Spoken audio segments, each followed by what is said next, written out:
Hello and welcome to the Listening Post's unboxing channel on YouTube. Today I'm unboxing a brand new release from iFi, their ZEN CAN 3. Now the whole of iFi's sort of Zen range are these desktop products.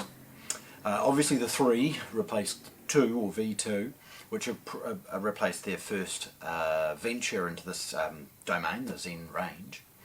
They're complementing it now with a lesser range called the Air, so they do an Air Blue, an Air Can, and an Air Phono.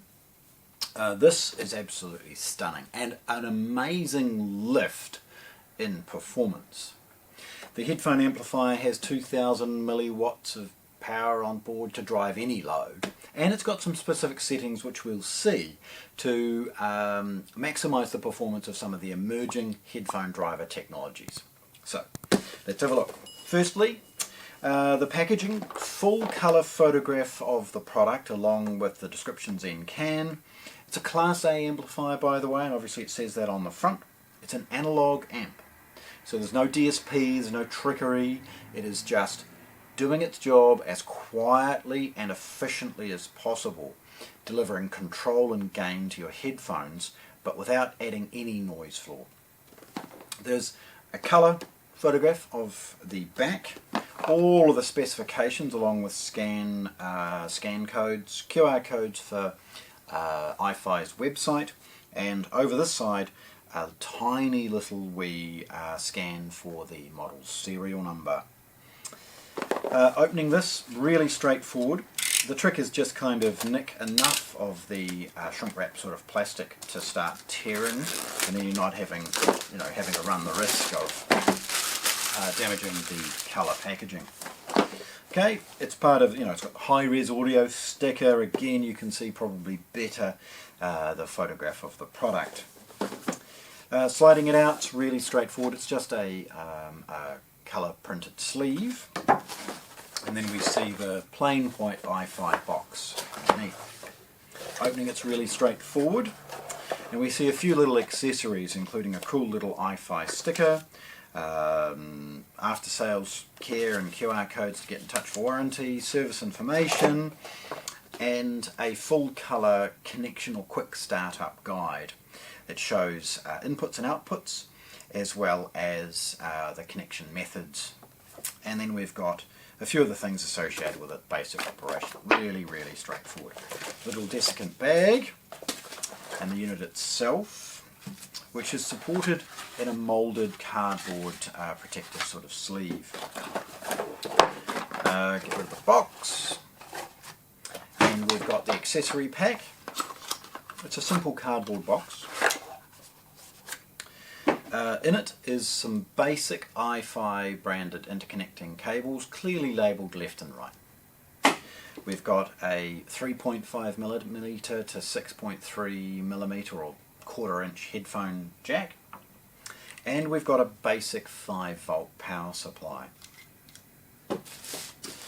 Now the product itself is inside a recyclable soft plastic bag, and as you look at it for the first time you'll see how well featured it is and how elegant it is from a design perspective.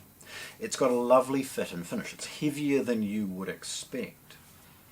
Nevertheless, the product is rich in features and stunning for its price. The first and obvious is the power on and off. It's a simple enough on and off. Then we've got inputs, and that relates to the 3 analog inputs at the back. There's a 3.5mm, there's a balanced 4.4, and there's a traditional left and right RCA, which you'll see in a moment. And of course, as always, hang around for the photographs. I'll take some close-ups.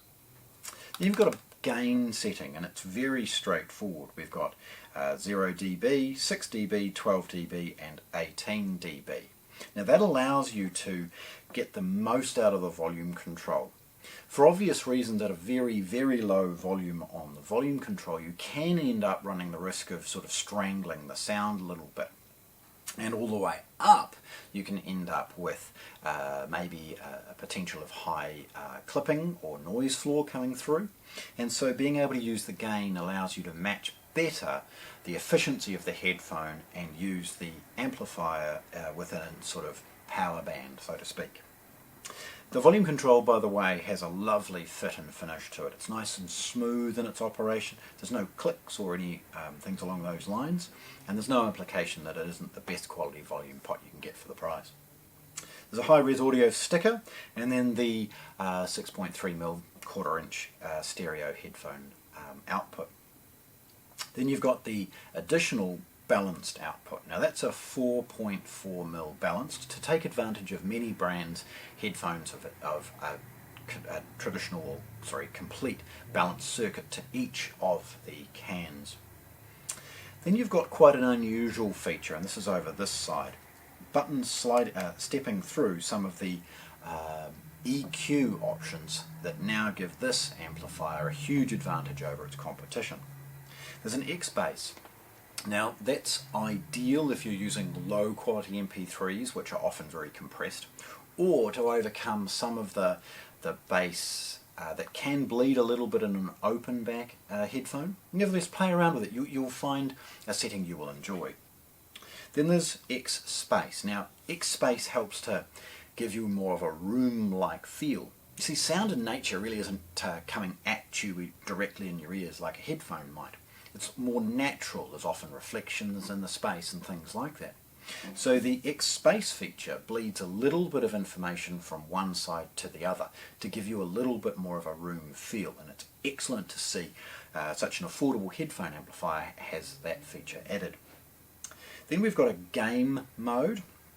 Now that's associated, as you'd expect, with poorer quality music associated with some of the game consoles and other things like that. And let's be honest, if you're using this in an environment in a headphone, some of these EQ curves will be very popular for that reason.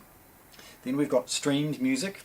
There's a sort of a YouTube sort of title implying exactly that when you end up with some of these things being compressed, it gives you another filter to try and enhance the voice and other critical elements of music that is going to be streamed off the likes of YouTube and YouTube Music.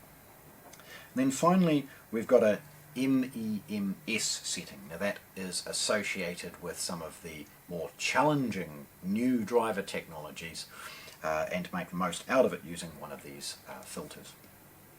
Now, tilting it forward, you see a very elegant screen printed iFi logo. Again, lovely fit and finish in an extruded aluminium case.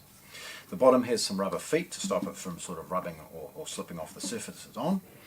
And then looking at the back, we see a 5-volt DC input.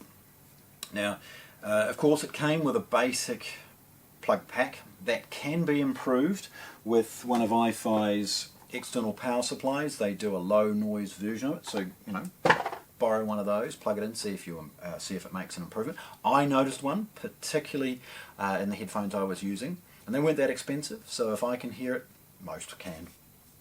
There's a scannable code, QR code about the ZEN CAN 3, and then we've got the balanced output. Now this is a duplication of the RCA as far as giving you a duplicate feature.